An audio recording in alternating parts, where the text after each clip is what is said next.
Welcome back into 625 on Daybreak, and this morning we're celebrating Western New York and Halloween at a spot that honors many of the spirits of Niagara Falls history. Yeah, and the daredevils that came here chasing fame and fortune.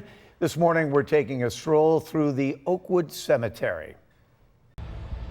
Today we are 18 and a half acres, 22,000 souls rest here. Since 1852, Oakwood Cemetery has been a final resting place for the who's who of Niagara Falls, sitting on land donated by one of the founding families of the region, the Porters. Today, it's a place where people come to take in the peace, the quiet, and of course, the history. We have events, we have all kinds of tours here, including our flagship Daredevil tour. Annette Baumgarten is the president of the Oakwood Cemetery Heritage Foundation, and she says the Daredevil section is one of the most visited because it reflects a period of time when the falls began to attract visitors from around the world. Where people are, that's where opportunity is. And for many, that opportunity was to create a spectacle around this wonder of the world. You had the tightrope walkers, you had going over the falls, you had daring the rapids, you had all kinds of stuff going on here. And that stuff created celebrity. One of the biggest names at the time was Carlisle Graham, who rode the rapids in a barrel. Carlisle Graham, who's resting next to our grand dam, Annie Edson Taylor, made his living as a daredevil here and actually retired. He was really successful.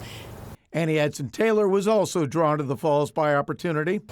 She was a spunky lady. It was 1901, Pan Am's in town. She was 63. She had very limited resources. She was a widow. What's she gonna do for money? She was a retired teacher. What's she gonna do? So she's like, I have an idea. So she picked Carlisle Graham's brain on how to make a barrel. She didn't make it with her own two hands, but she designed the whole thing, and she pulled off the stunt and lived to tell the tale. And what a tale it was, becoming not only the first woman to go over the falls in a barrel, but the first person to ever accomplish the feat. She had trouble monetizing her success, though, and had an unscrupulous business manager.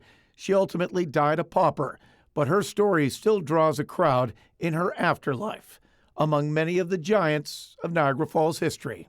Besides daredevils, of course, which Niagara Falls is really known for, we have military leaders, we have captains of industry, we have entertainers here. And one of the more recent daredevils that there is buried there, Kirk Jones. He passed away in 2017. He's the guy who went over the Horseshoe Falls with no barrel, the first to survive. Wow. Happened in 2003. And then he tried it again to less success. Yeah. Don't try your luck a second time. No. So, yeah, it's a fascinating place, Oakwood Cemetery, and it's a great place for a walk because it's a mixture of, cemetery, but also great natural surroundings. Very peaceful. I think I'll go for a walk somewhere else. There you go. I'll take your word for it. Delaware Park, possibly. Yeah.